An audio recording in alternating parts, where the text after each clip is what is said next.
All right. What's going on? Let's do another episode of Adventures in DevOps. Warren, how's it going?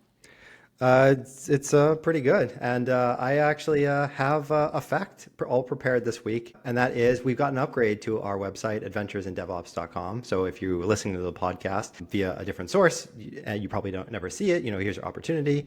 Don't pay too much attention to it, but I think it's much better than where we were at before. That's cool. And You make the new website? I had a hand in it. you had a hand in it. Well, that's nice. Hi, Jillian. Welcome back. Hello. Thank you for having me back. Yeah, how's it been going? It's good. It's good. We had like the snow apocalypse here last week. But this week we're good. We're back to just snow. Right on. Yeah. This is my first year living up north, and I've been so happy with the fact that I bought a snowblower. That's been so hmm much fun. But I was thinking about getting one for the driveway, but I haven't quite done it yet because there's guys that come to plow, so I don't know. I don't know. yeah, highly recommended. It's just a great feeling, just chugging along behind it, blasting the snow. So, Matt Gowie, welcome. Happy to have you on the show. Yeah. Thanks for having me. Nice to meet y'all, be here. Yeah. So, Matt, you own MasterPoint consulting company, right? hmm So, give us a little bit of the background on that. Yeah. I've run MasterPoint since the end of 2016. For a long time, it was me as a solo consultant. And then around very beginning of 2022, I kind of started to build a team. So we're a boutique consulting shop. We're entirely focused on infrastructure as code nowadays. What that means is particularly Terraform and OpenTofu, because those are the market winners in infrastructure as code today. And then we help our clients automate, migrate, implement best practices, and really help them build the right workflows on infrastructure so that they don't have that as a bottleneck and they can help their application engineers move fast. Yeah, I mean, that's like almost a decade, right? It's close. You must have Yeah. seen some wild changes that have occurred in the space over that time. Yeah, it's been fun.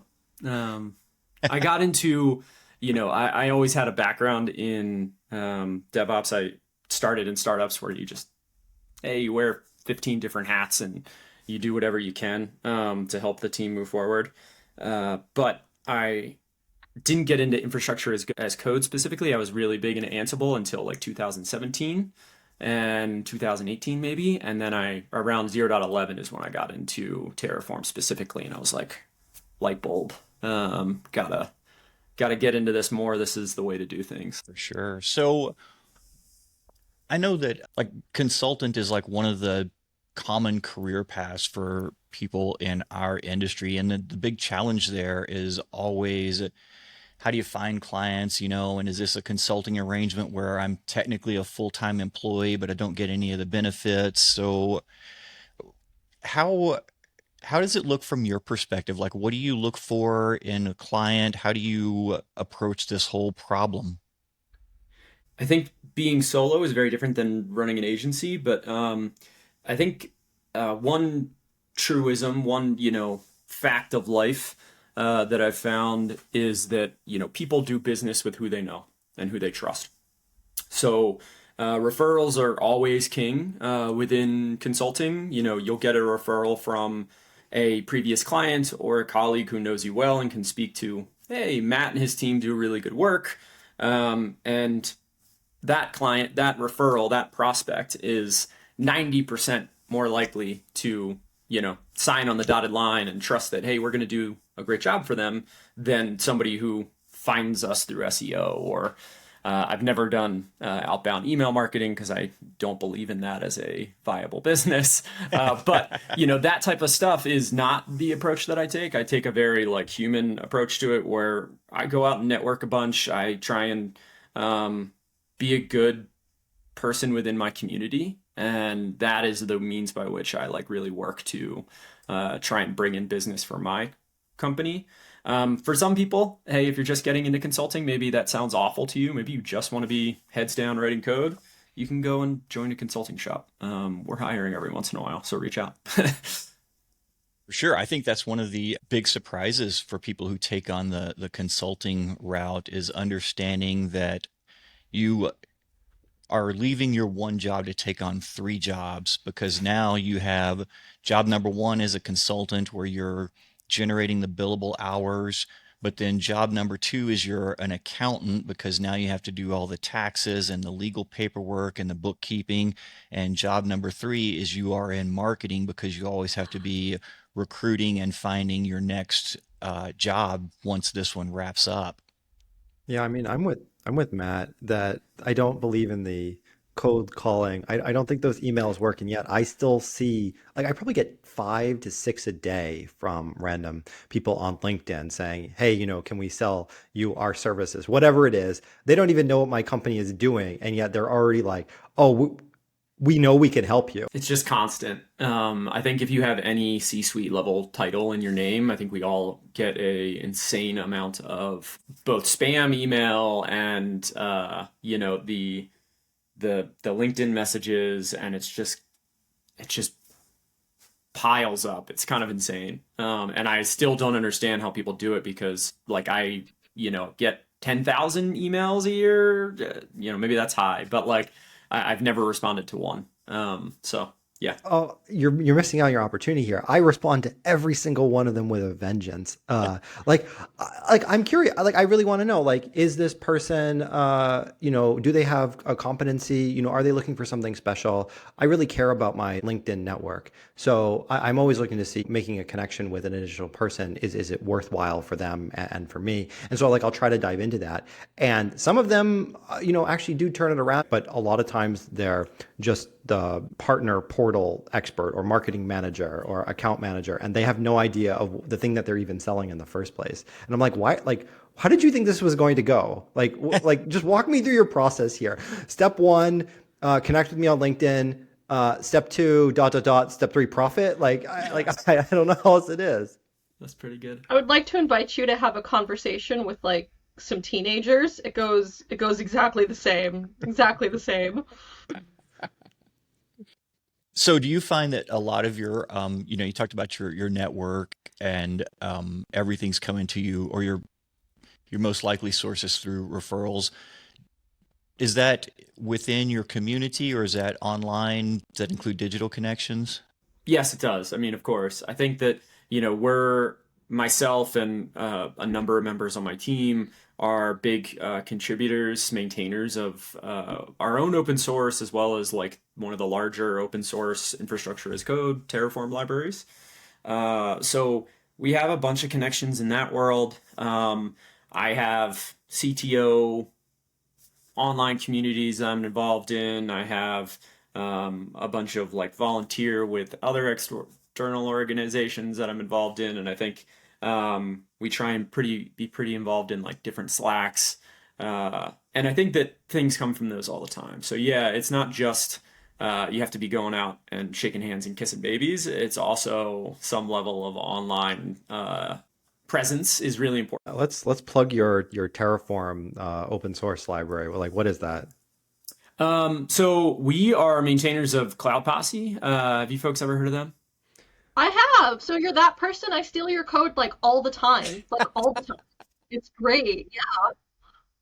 I think I picked you on Cool. the show before. I didn't know this. This is like the Oh, best so crossover event for a Tuesday morning ever. yeah, they're not my company. Eric's a good friend. I really respect the hell out of what that guy's doing. But when I initially got into infrastructure as code, they were the community that I found personally.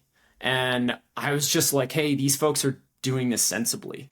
Infrastructure is a commodity, right? Like we're all shipping the same load balancer, we're shipping the same certificate, we're shipping the same Postgres instance. Mine's a special snowflake. I have no idea what you're talking Yeah, my about at load all. balancers are so special. I don't know. Yeah. Anyway, they do it right, and when I found their modules, I was really excited. I was contributing a bunch, and then as part of that, I ended up on their like maintainer team. So we're helping them get PRs tested and merged and complying with all the best practices that those folks have set out. And I have multiple of my team have now joined that organization, and yeah, that's the. I really believe in open source infrastructure as code. I think there's like interesting discussions there. Some people do not. Some people think that we should be copy and pasting and writing little snowflakes all over the place. But I actually want to get into that because one of the my questions that I had thought up that I really wanted to ask you is what is the real impact of, and I know someone's going to be kicking me for bringing this topic up at only whatever, like the 10-minute point, and that's realistically any sort of LLM integration here. Because like I really do feel like that, yeah, okay, Will, laugh it out. This is exactly the sort of thing that I think LLMs are very good at generating, but at the same time, it's the worst place to have those little mistakes that will cost you, huge production incidents. yeah, so I will say that we don't typically generate a ton of infrastructure as code. We'll do it for new resources that we haven't seen maybe sometimes. But for the most part, I have a very serious talk with my team that like, hey, you need to understand how all these things come together. This can't be LLM generate, git commit and ship it. Because yeah, there's a lot of nuances in that one flag that might be a security loophole that might cause you to over provision, something along those lines. And I don't know, we see it a lot where people are generating a ton of code and then they don't really have a good handle on, hey, what all of this is doing. And I think that's usually where I'm, a proponent of open source because, hey, you could probably get that same use case that you were looking for. You're trying to deploy a bunch of Datadog monitors, and instead of generating code around them and creating yeah, it'll get the job done for today, but for day two operations, is it better to have a small open source module that provides that same monitor that provides a spec, provides you something that you can upgrade in the future, provides something that's already tested and already secure.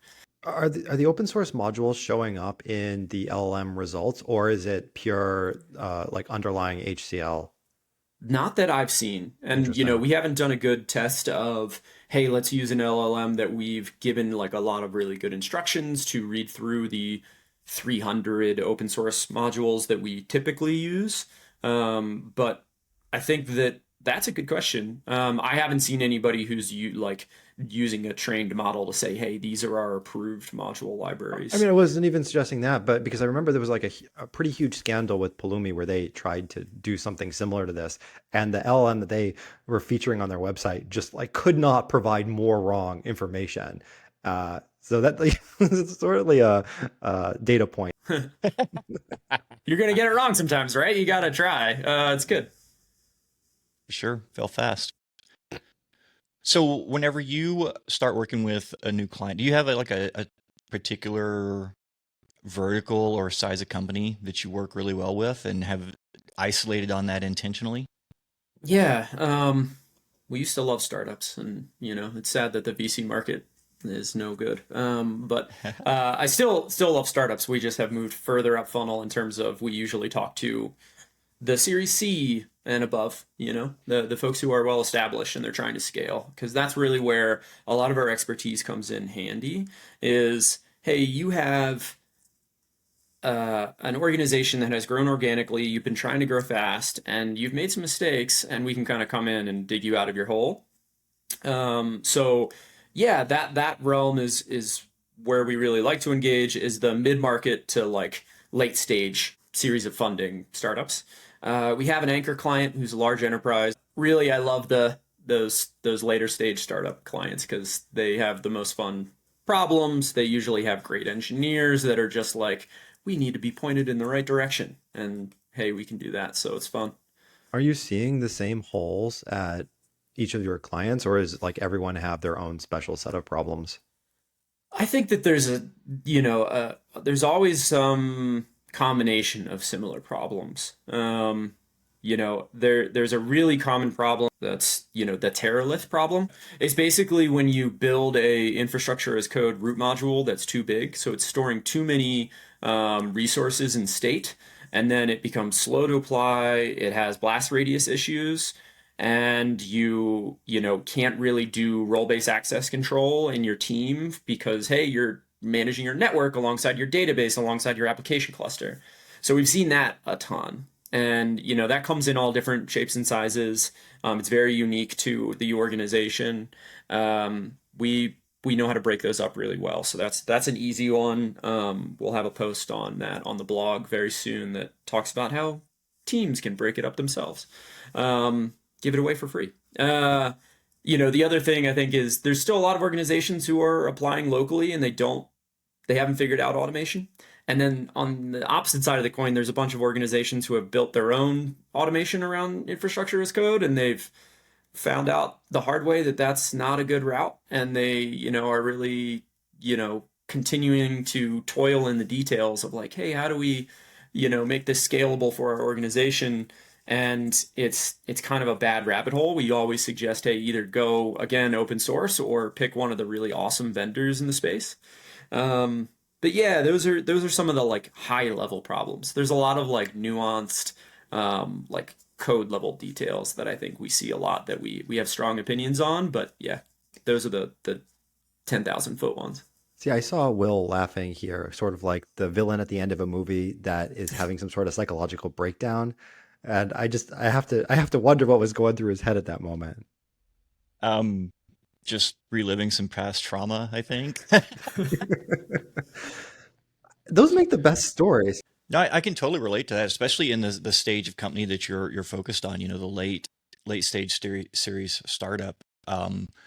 Because early on, I've been guilty of this many times. Early in the startup stage, you think about your past experiences, and you're like, I'm not going to do that again. We're going with IAC from the very beginning, and so you start building all of these processes and controls. And the flaw with that is you don't actually have a product for your company yet, because for every startup, there's always there's the product that you launched, and then there's the product that your customers actually wanted. And never in the history of startups have those two been the same thing. So you make all of these process and design and architectural decisions around this product that now no longer exists.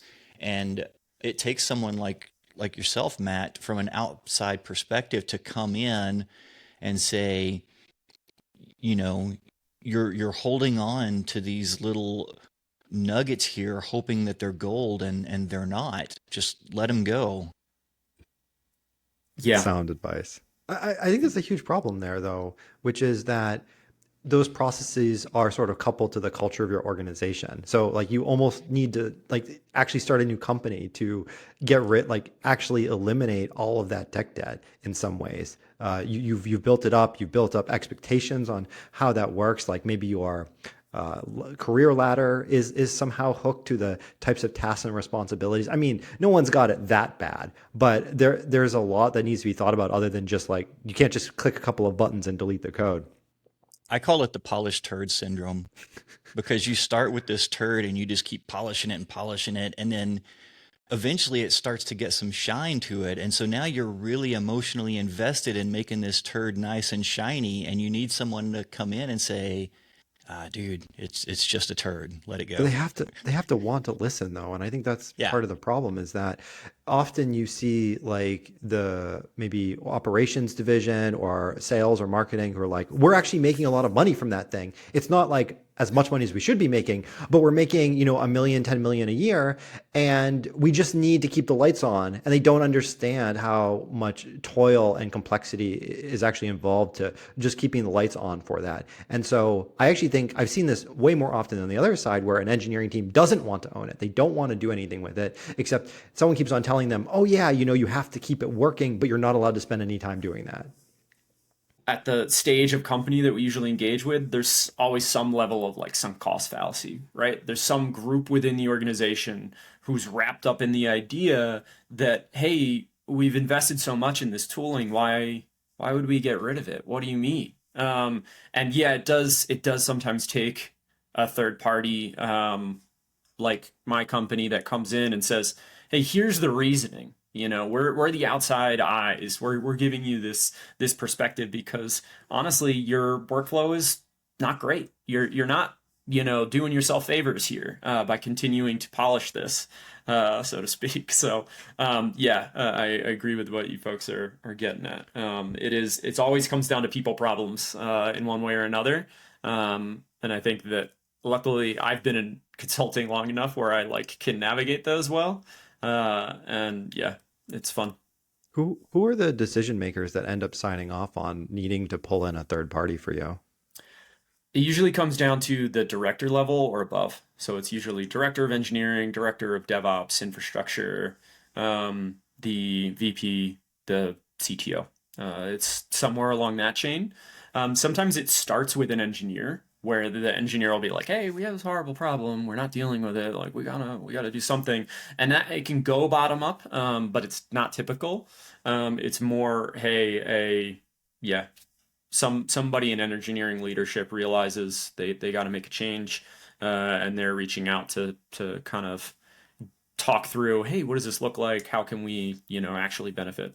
I think this is like a non-technical component of the job, so I'm interested in your take on it. How often is it that the problem that you're really trying to solve is the cost of scalability, where like the company's doing well and they're scaling and they're growing, but the infrastructure costs are growing quicker than the revenue? I don't think it's the actual cloud costs. That's not actually typically a problem.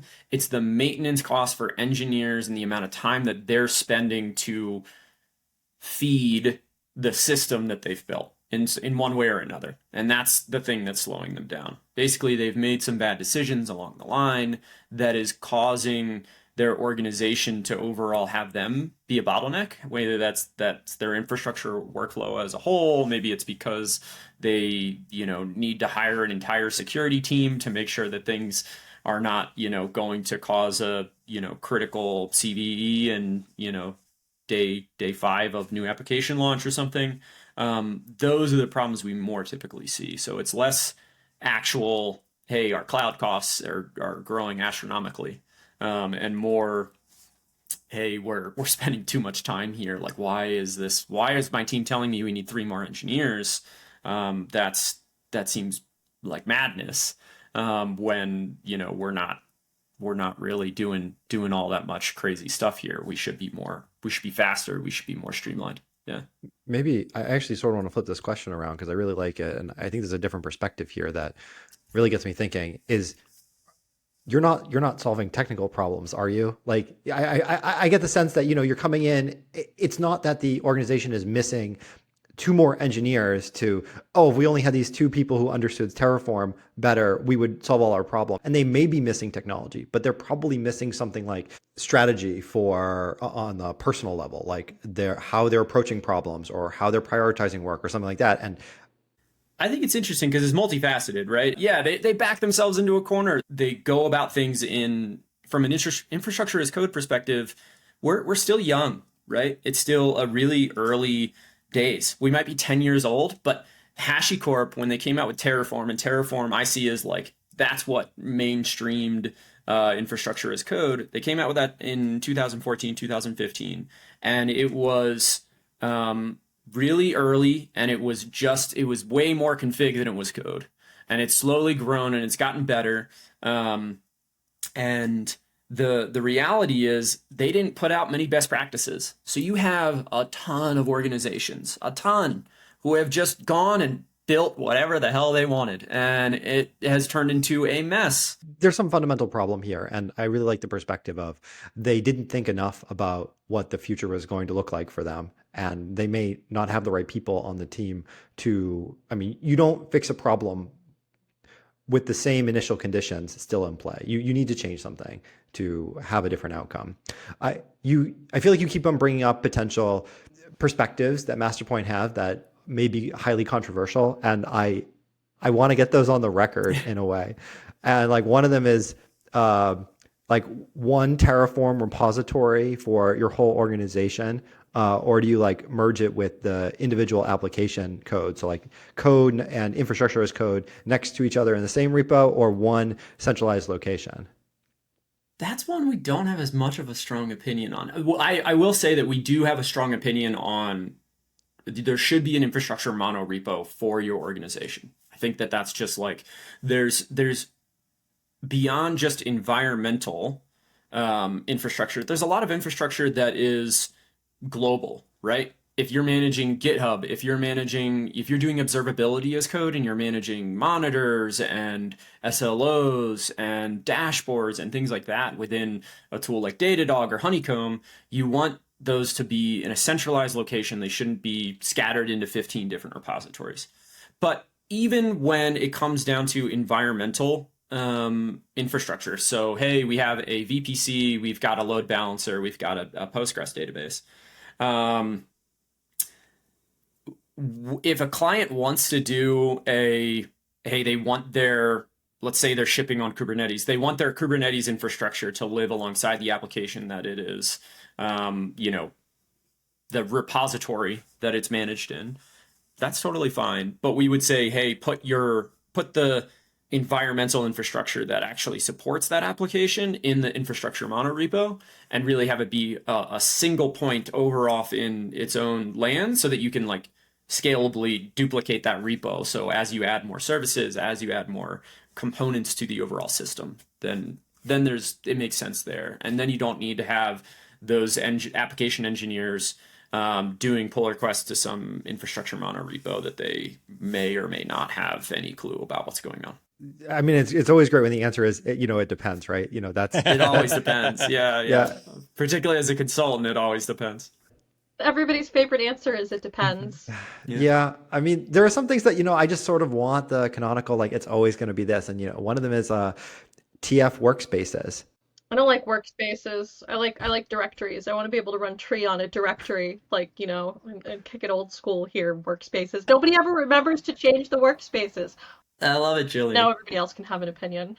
So this is it. This is like you've now nailed the one, which is, this is the biggest divide within infrastructure as code, is we have people who look at infrastructure as this is config that should be copy and pasted. And we have people that look at infrastructure as this is more like code that should be, there should be one instance of this thing, and then we should deploy that instance many times. We're of the camp, I disagree with Jillian, but I, do respect that, hey, there's 1,000 different ways to do this and people have their own way. It's okay. I like it when we can fight on the show. It makes it more interesting, right? anyways. The gloves are coming off. But yeah, we use TF workspaces. A lot of people rag on workspaces. I think that you can do them wrong. They are kind of a very light abstraction layer. There is a really great issue in the OpenTofu GitHub organization right now, where Martin Atkins, one of the biggest original implementers and biggest contributors to Terraform Core for many years now, he has now switched over to the OpenTofu team. And one of the things that he did within his first month or so was put up an issue about deprecating workspaces. And now that issue has, Jillian's laughing, but well, I'm not opposed to workspaces in theory. It's just that every time I've tried to use them in practice, me or somebody else forgets they exist, and then that's a problem. It could be worse though. They could be having separate Git branches for each environment. You guys are nailing it. It's totally reasonable. What are you talking about?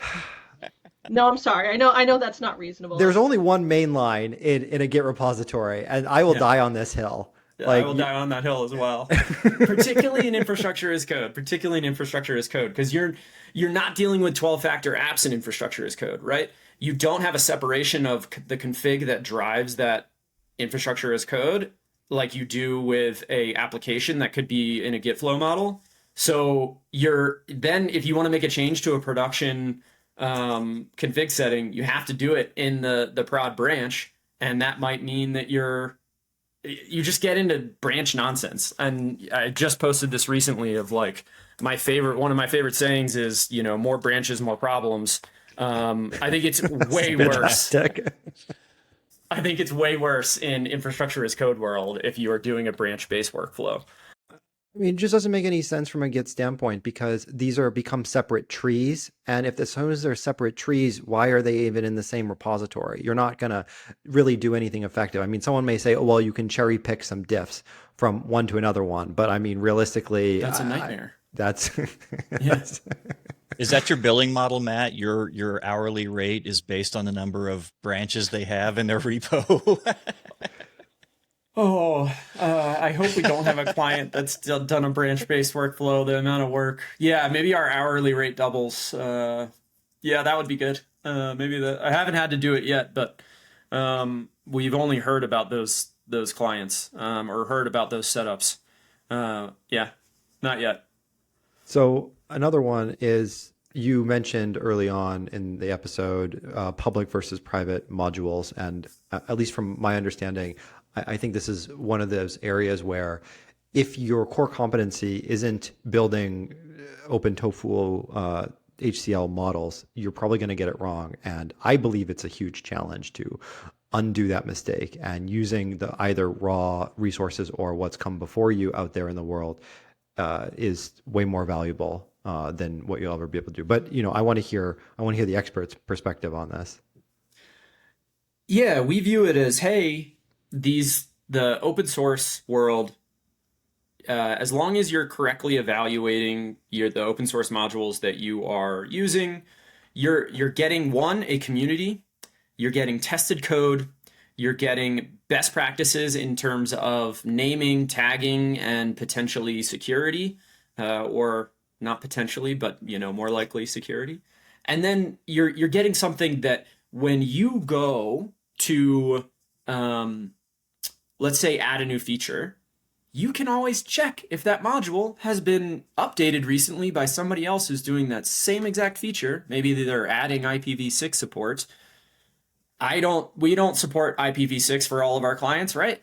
I know that some of the modules that we use do, and if we had built those modules ourselves in-house for our clients, then they would have to go in and find all the places to add IPv6 support, right? So what we typically tell clients is, hey, if you want to encode conventions for your larger organization, and you want to make sure that, hey, the number of variables and the best practices that you see are fit, wrap open source with your own small layer on top of that child module. You can do a smaller child module that just consumes another child module, and that bottom layer child module can be a open source, and you can really, I think, still get a lot of the benefits and create a lot of the flexibility that you want for your organization. So that's usually what our recommendation is. So, what's your background before DevOps, Matt? Were you in infrastructure or software development? Software development. Did CS in university. Luckily, went to a co-op school, so I started working at startups when I was still in school. I did 2 stints at 2 awesome startups. They taught me 1,000 things not to do, which was great. And one of those startups hired me before I even left. And I moved to Philadelphia and was doing full stack. I started in mobile development, did a bunch of back end Rails work, did a bunch of front end stuff. I was really big into Ember.js back in the day. Oh, wow. And then got into infrastructure and AWS specifically during that second startup experience. Right on. Cool. The reason I asked that is because of your approach to this. Like throughout my career, I've seen like 2 philosophies in doing this, and I think they sort of resonate with what you were just talking about. Like you have people who have written code in the past and they understand, like abstraction and wrappers and things like that. Then you have like your old school knuckle dragger IT guys who would drag the rack in, and if you needed more network ports, you would drag another network switch in, and you would throw it in the rack, and you would crawl under the floor to wire it up and stuff. And I think depending on what your early part of your career looks like, greatly influences how you solve IAC problems. Yeah. Yeah, I strongly agree. And I think it's one of the things that I get confused about. Within the infrastructure as code space, why are we all doing it so differently? And I think it's an interesting space because we do have the sysadmin folks who were just awesome at Linux and they, could one line bash themselves out of any hole that they were in. And we have people that are coming from application engineering that are, coming from, hey, I'm going to pick up modern practices and I learned Python, but now I'm switching over into writing code or writing infrastructure because that's what the organization needed today. And I think that it's this weird, it's not a traditional software path. So, you have all these different ways of thinking about it. But when it comes down to it, a lot of the time, I ask the question, why do we not treat infrastructure as code as code? Like that is like a core principle, a core like issue that I have with a lot of people's setups. It And seems obvious when you yeah, phrase it that way. yeah. Well, I think there was a fight in one of the online communities I'm in, whether or not configuration that lives in a YAML file counts as programming. Like if you go and change that. And, for me, it's just a DSL, and every DSL is programming language. So whether or not it's Turing complete is sort of irrelevant. And I'm sure someone's going to be like, YAML is Turing complete. I don't know if that it is, but I'm sure someone will make that comment. In which case, yeah, for sure. But I mean, you're changing something, what you're impacting here. And, I do think that there is this fundamental disagreement on how people really think about the world, and their internal values and their own perspectives influence how they think about the infrastructure that they write, or what they create. The psychology of DevOps. Yeah. People problems. Like, we have a lot more people problems than we do technical problems. Yeah.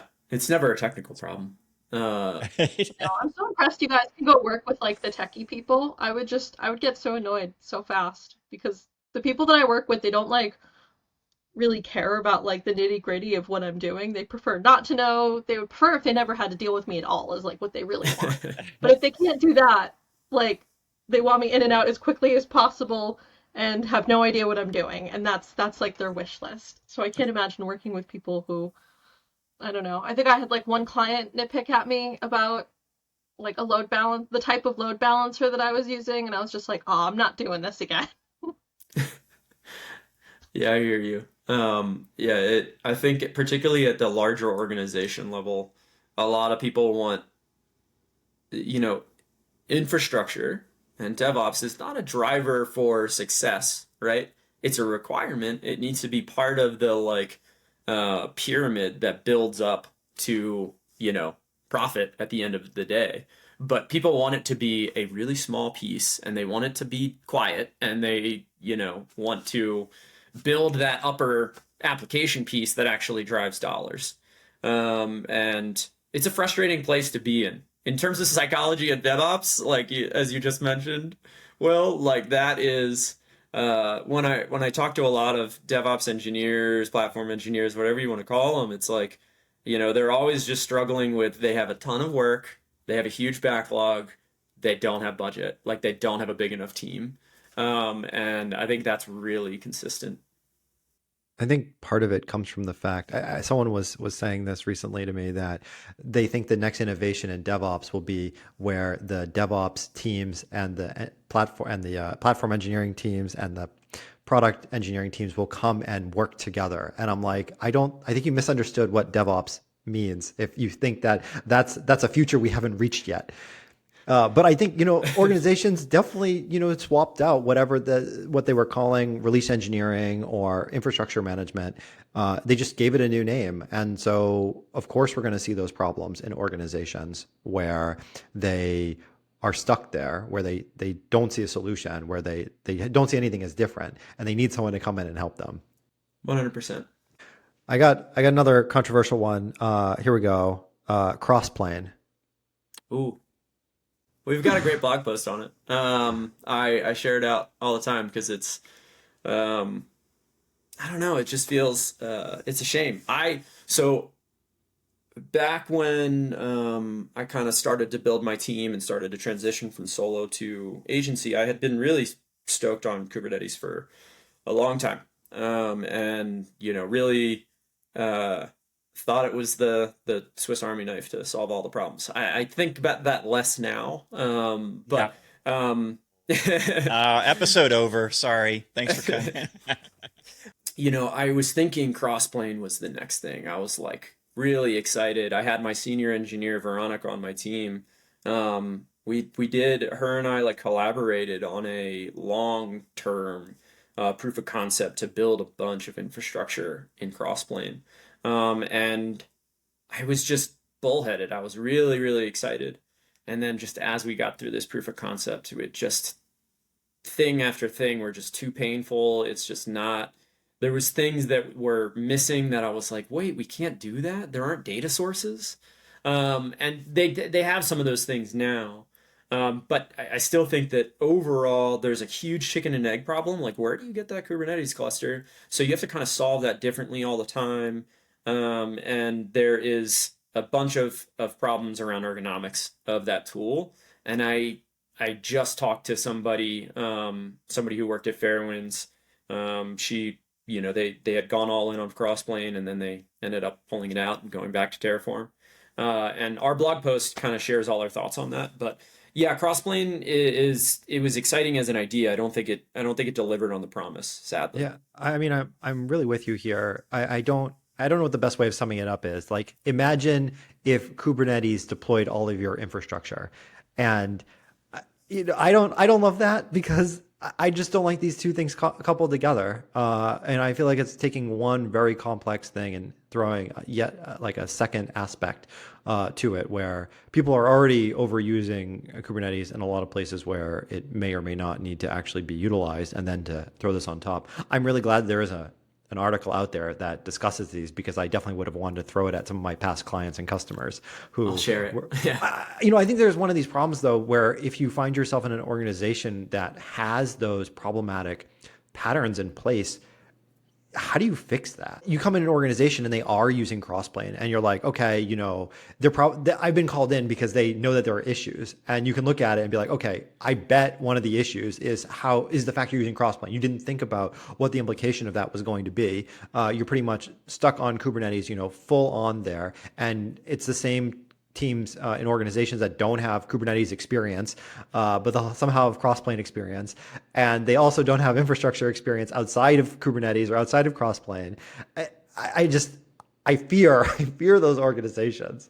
Yeah, and I think there isn't a great answer there, right? It's like, hey, either you continue down that path and you upskill, you try and make it as little as painful as possible. I think one of the things is like probably there's a new pricing model with that Upbound has introduced, where Crossplane is now, if you want access to their providers, then you need to pay at least $1,000 a month. I think that's like newer versions of their providers, like maybe 3 or 6 months or something like that, which was kind of mind-boggling to me. So I think you need to accept that, hey, if you've made that poor technology decision, you either need to you need to migrate away from it, or you need to like go further into it. You need to lean into it, which would I think that it's still probably going to be painful, but I think you could probably continue to polish to bring it back to our earlier conversation. I like that perspective. I think that's a good one. It's that you're in a problematic spot. There's no world where you don't spend more resources. It doesn't just magically get better, and you can either go deeper on it, level up your team's experience, utilize the technology the way it's supposed to, or pick a better answer. And I think a lot of people don't want to hear that answer. Yeah, we had a client. They had built a huge wrapper, a TypeScript wrapper. They were a TypeScript shop. They had a huge mono repo. It was kind of a thing of beauty. I think they were in the 100,000 plus pull request count. But the thing they had done was they built a big TypeScript wrapper around Terraform, and it got complex. They were doing a ton of code generation. They were doing a ton of stuff that I was like, guys, come on. And they knew it too. They knew it was painful to them. They were like, hey, what do we do with this? Do we keep going?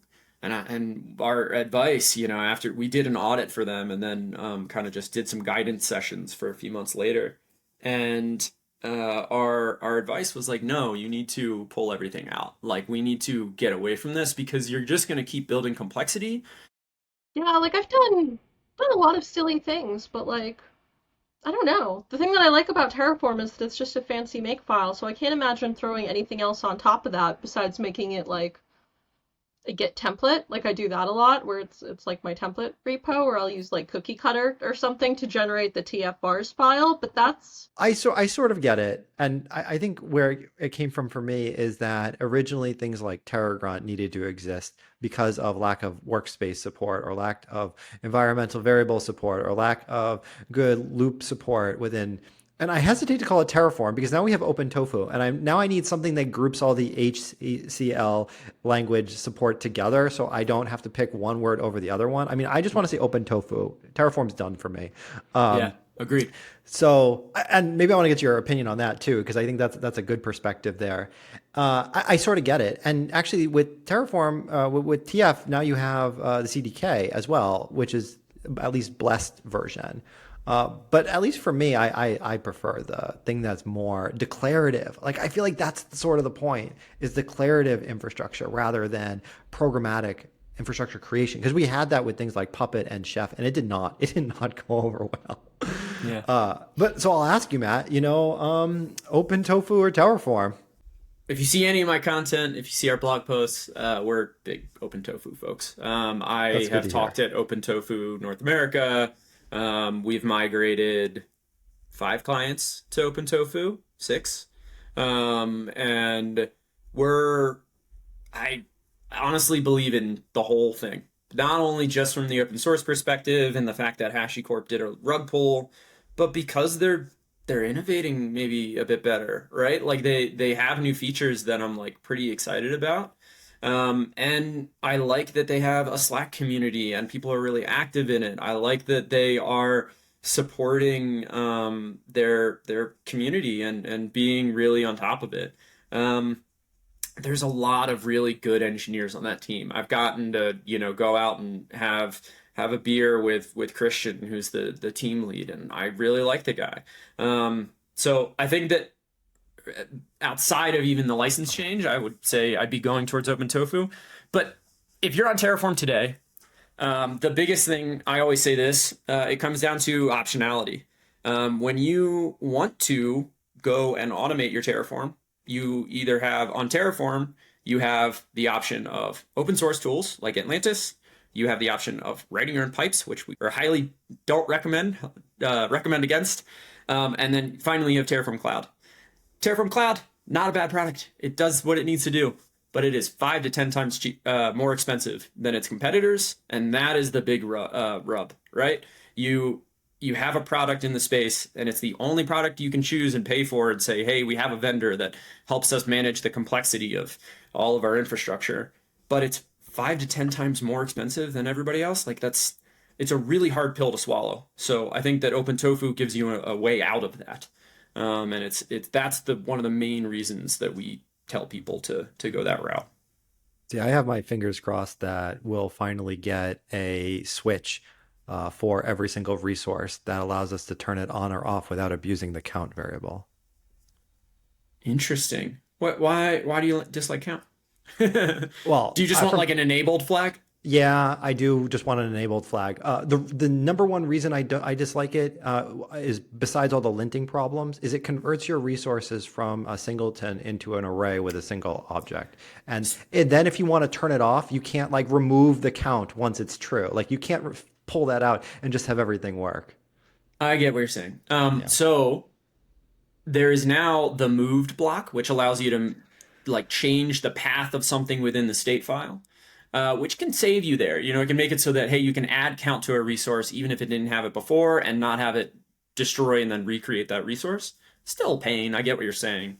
Maybe there should be some, smarts that gets built into that, but that's a good one. Yeah, I mean, you really want your tools to enable a pit of success. And I feel like this is one of the things that is for sure a pit of failure and tricks people up. And yeah, there's ways around it for sure. But the last thing I want to do is like oh yeah, let me put an extra ticket on our board for every single infrastructure change, just so someone can go back and write a move block and then delete the move block when they don't need it anymore. It's Yeah, no one's going to do that work. I hear you. And I wonder if they could build that. I don't know. I'm gonna look up if there's an issue in the OpenTofu repository for I this. will put my thumbs up on it. I'm not going to do that software development myself, but I'm happy to use my very expensive thumbs up button to So vote on that. expensive. Yeah, I know. Yeah. And I think one of the great things about OpenTofu is that they are being very community driven in terms of what they work on. So those thumbs up matter a lot.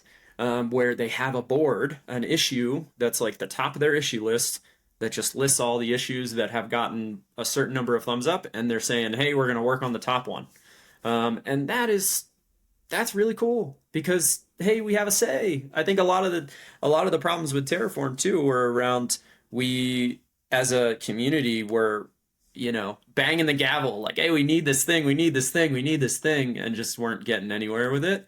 And OpenTofu has just kind of flipped that. So yeah. Anyway, The key driver behind that is HashiCorp had to satisfy the board, whereas OpenTofu has to satisfy the end users.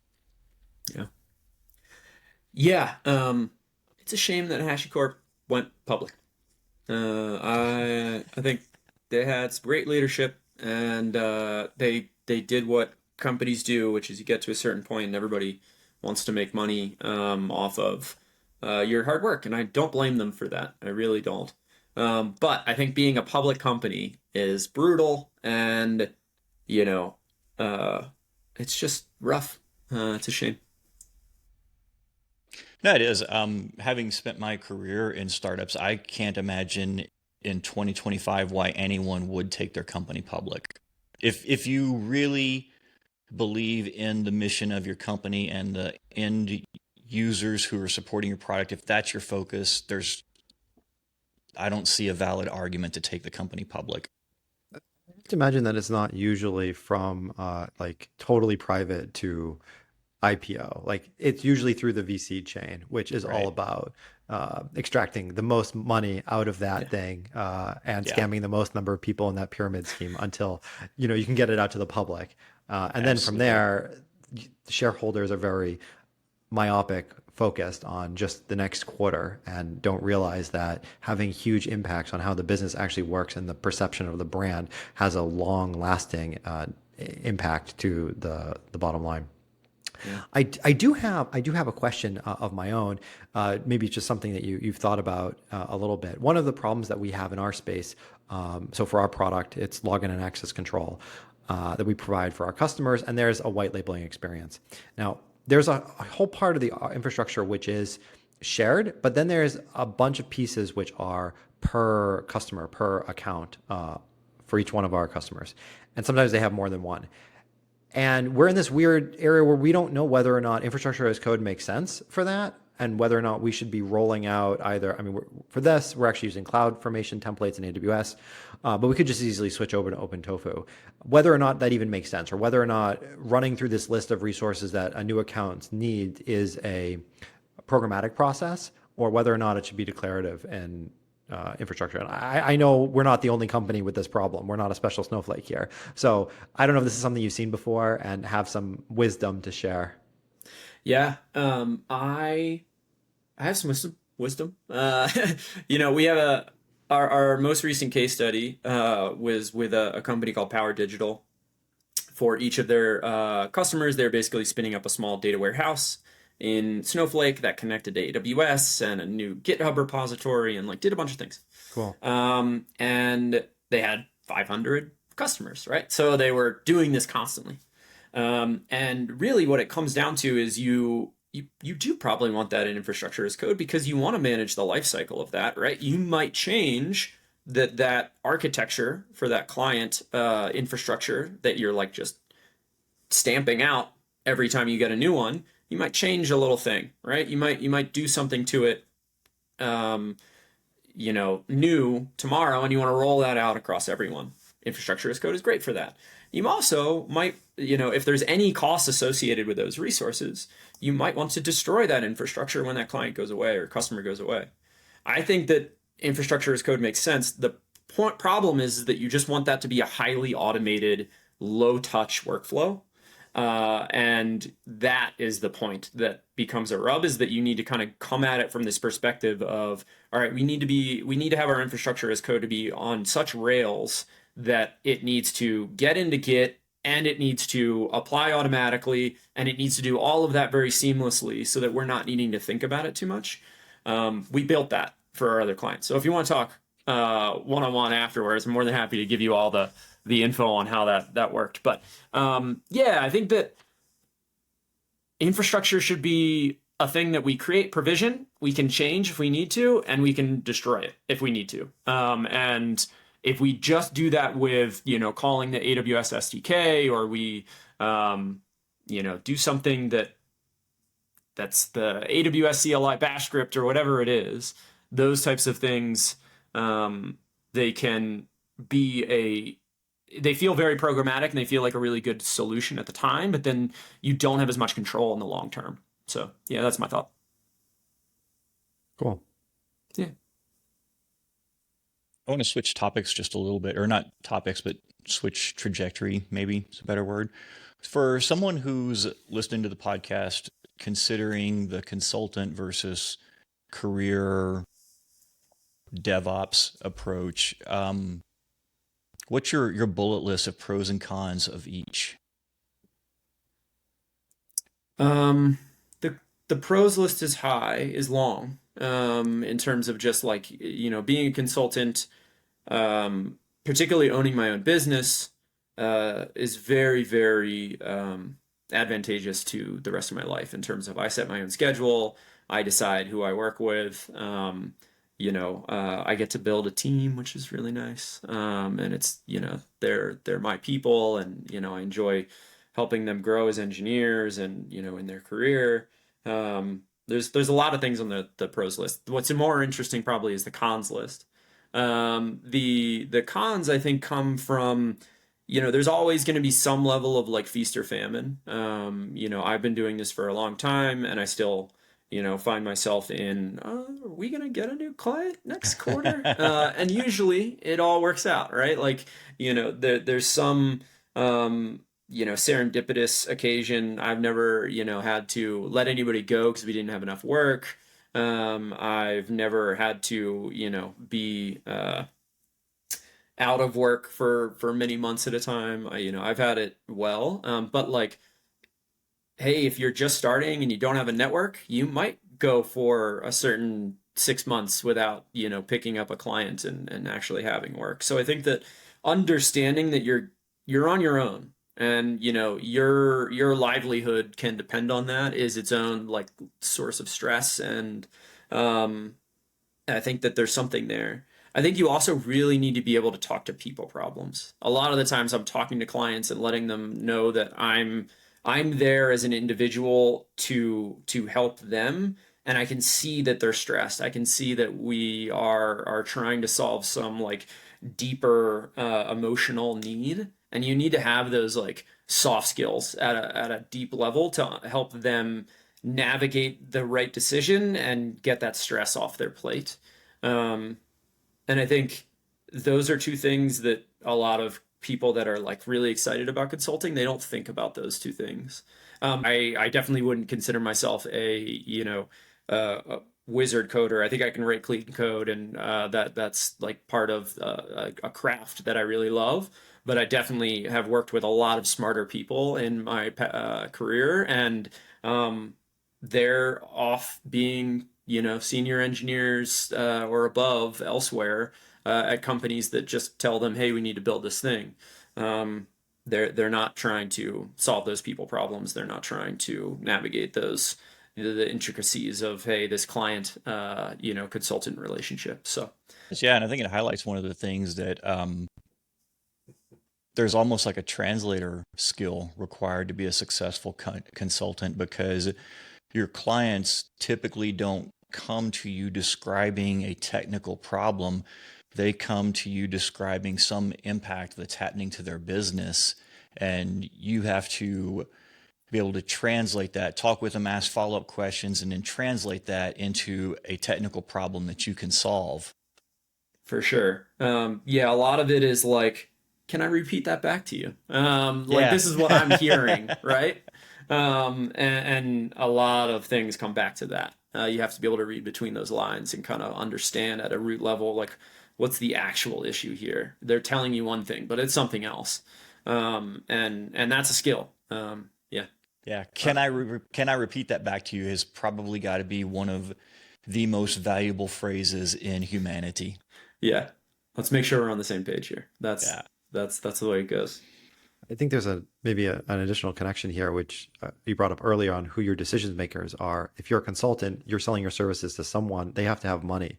Like an engineer probably isn't going to make the decision on paying you to come in and help, which means you're talking to the, like you said, directors of technology and higher, and what problems do they think they have, right? And they're not like, oh, well, we have some Terraform modules that don't work right. It's probably not what they're coming and saying. No. Never. Yeah.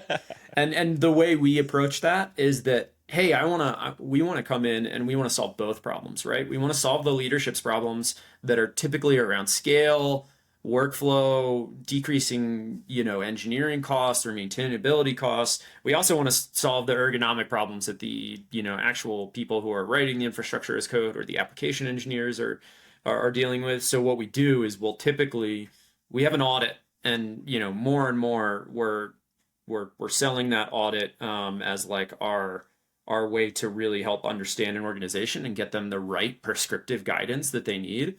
And as part of that, we interview engineering leadership. We also interview a bunch of the infrastructure engineers and application engineers. We make sure that we're kind of holistic in approaching the problem, not just from what we're being told, but making sure we're uncovering what else is there, because we don't want to leave any like rock unturned. It's important. Yeah. Sure. Right on. Does this feel like a good time to move on to picks?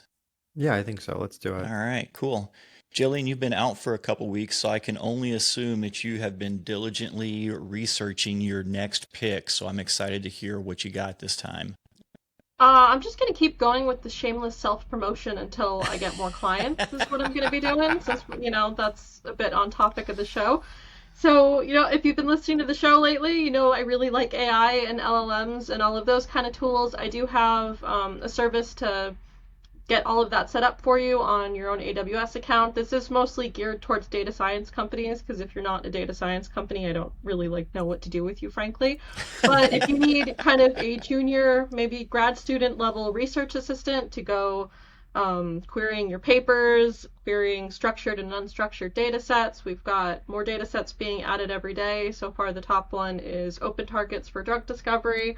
But I've had a whole bunch of single cell spatial transcriptomics. There's just people are starting to do some pretty cool and wild things with it, which is exciting.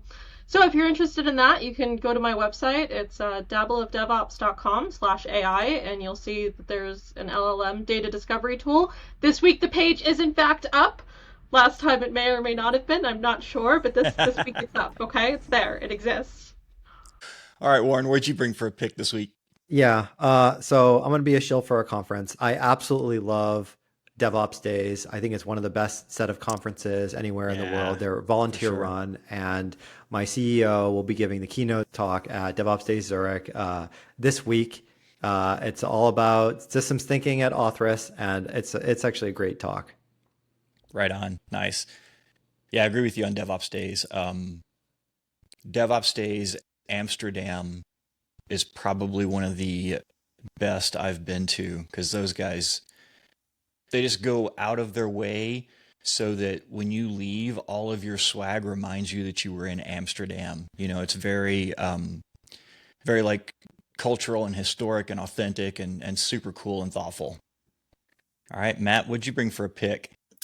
I have a book. I had a hard time picking, but I am obsessed with this series called Dungeon Crawler Carl. It is a fantasy sci-fi series. They're on book 7 now. Um, and you might scoff at the name and you might think that that's not for you. And I will tell you that I'm 9 for 10 on friends that I've recommended it to and had them go, wow, I now have a new favorite book. And one of them's not a friend anymore. Yeah, yeah, I cut that guy out of my life, but fantastic, really witty, really funny. There's a talking cat. You will enjoy it if you read it. Just the name Dungeon Crawler Carl sounds like the hero from an 80s video game. That's such a cool name. Right I on. it makes me think of this like the hardest video game I've ever played, and that's not Dark Souls or Ninja Gaiden. It's something called Lester the Unlikely for Super Nintendo. It's almost like an 80s game. You are literally playing just a regular human who has to navigate quite challenging set of circumstances. Like imagine you're in a fantasy world and you don't have any superpowers and you can't jump high, and if you fall off a rock, you will die. That is this game, and you get abducted by cannibals and have to like steal keys and unwhittle ropes in order to get out, and it's quite the challenge because there's no help at all while Yeah. you're playing, so you will die over and over again.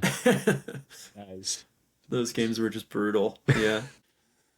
Well, so my pick's going to be kind of a letdown after that conversation because I'm picking seat covers. So I like seat I've covers. I like seat yeah. covers. Yeah. Oh, So I just got a new set of seat covers from a company called Sheer Comfort, Shear. So like shearing a sheep, but Sheer Comfort, and they've got so many different choices for seat covers. And um, the seats in my truck, they were getting like mud and dirt and stuff on them, and I thought, I just can't do this to the seats. So bought these seat covers. They're super cool, really, really well made, um, pretty easy to put on, look great once they're on, and then it's got all like the nice features like they're specific to my model of truck. So like I've got a Ford truck, so it's got these little loop handles that you have to pull to get the seats to fold down. So it's got the cutouts for that so that that works natively, and it's got it's built so that the side restraint airbags still work, which may be cool at some point in my life. But a lot of little features like that, and just really well built. So yeah, Sure Comfort seat covers if you're looking for a set of seat covers. That's good to know. They sent with the box, they sent like a product catalog, which kind of shocked me. And it's a huge product catalog. So they also make, in addition to seat covers, they make like full, I don't even know what you call them. If you wanted a blanket for your car or truck, they have like shaped covers for those.